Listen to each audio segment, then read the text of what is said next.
এরা আমাদের নেতৃবৃন্দ আপনারা দেখেছেন, আমাদের মাওলানা নাসিরউদ্দিন মাহমুদ ভাই এবং আবুল ফরহাদ নিশান ভাই, মাওলানা জহিরুল ইসলাম ভাই সহ আমাদের নেতৃবৃন্দ, আমরা মূলত এই ঘটনা শোনার পরেই আমরা খুবই মর্মাহত যে লক্ষ্মীপুরের ভবানীগঞ্জে যে ঘটনাটা সংগঠিত হয়েছে, এটা আইএমএ জাহিলিয়াতের ইতিহাসকেও হার মানিয়েছে এবং আজকের আমাদের গোটা বাংলাদেশের আমরা শোকাহত। আমাদের প্রিয় ভাই শরীফ ওসমান হাদি শাহাদাত বরণ করেছে, তার ঐতিহাসিক জানাজা অনুষ্ঠিত হয়েছে, গোটা বাংলাদেশ আজকে কাঁদছে। এই অবস্থার মধ্যে ভবানীগঞ্জের এই ঘটনাটা খুবই বেদনাবিধুর। আপনারা জানেন যে এটা কিভাবে সম্ভব যে একটা ঘরের মধ্যে তালা মেরে দিয়ে, এবং কয় মিনিট বললো উনি 4-5 মিনিটের মধ্যে গোটা ঘরটা ধসে পড়েছে। তার মানে কি পরিমাণ পেট্রোল দেয়া হয়েছে।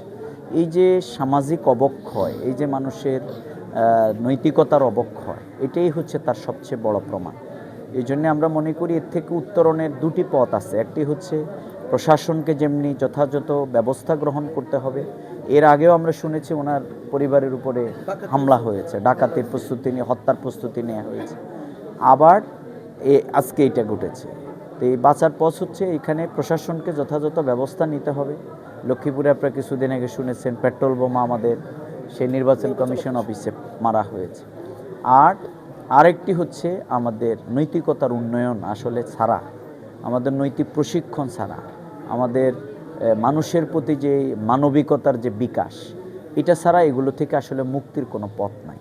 এই জন্যে আমরা মনে করি আমাদের ইসলামের যে বিধান, সেই বিধানটাকে আমাদেরকে শক্তিশালী করতে হবে এবং ওই নৈতিক অবক্ষয়ের যে সমাজ ব্যবস্থা, গুণে ধরা যে সমাজ, আজকে হানাহানি, কাটাকাটি, মারামারি চলছে, এবং বিশেষ করে এই ঘটনায় আমরা দাবি করব যে প্রশাসন যাতে করে খুব অল্প সময়ের মধ্যে তদন্ত করে দোষীদের গ্রেপ্তার করে দৃষ্টান্তমূলক শাস্তির ব্যবস্থা করে, কারণ এই ঘটনা নচেত আরও পুনরাবৃত্তি হবে।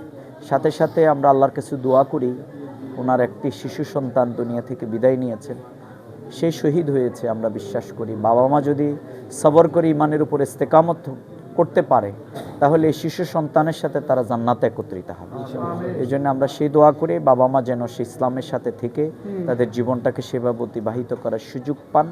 আর সাথে সাথে আমাদের দাবি থাকবে যে এই লক্ষ্মীপুরে এই জাতীয় ঘটনা এখন কিন্তু আমরা দেখতে পাচ্ছি।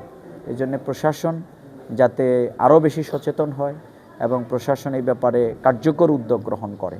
এখানে আমরা শুনেছি যে প্রশাসনের সর্বোচ্চ পর্যায়ের ব্যক্তিরা এসেছেন, কিন্তু এটি যেন রুটিন ওয়ার্ক না হয়ে এই ব্যাপারে প্রশাসন ব্যবস্থা গ্রহণ করে, আমরা সেই দাবি করব। আমরা আজকে এখানে তাকে সহমর্মিতা জানিয়েছি, তার শিশু সন্তানের জন্য, পরিবারের জন্য আমরা দোয়া করেছি। আর বার্ন ইউনিটের সম্ভবত ওনার 2টি সন্তান, প্রায় 80% মতো তারা ক্ষতিগ্রস্ত।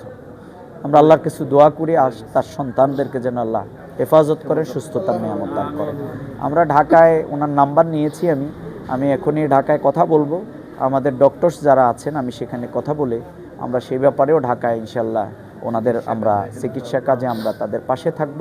আমি দেশবাসীকে অনুরোধ করব যে সবাই যেন তাদের জন্য দোয়া করেন এবং পাশাপাশি প্রশাসন এই ব্যাপারে কার্যকর উদ্যোগ গ্রহণ করেন।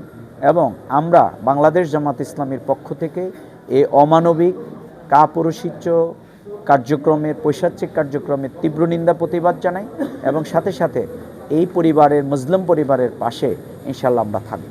তো সবাই আমাদের জন্য দোয়া করবেন।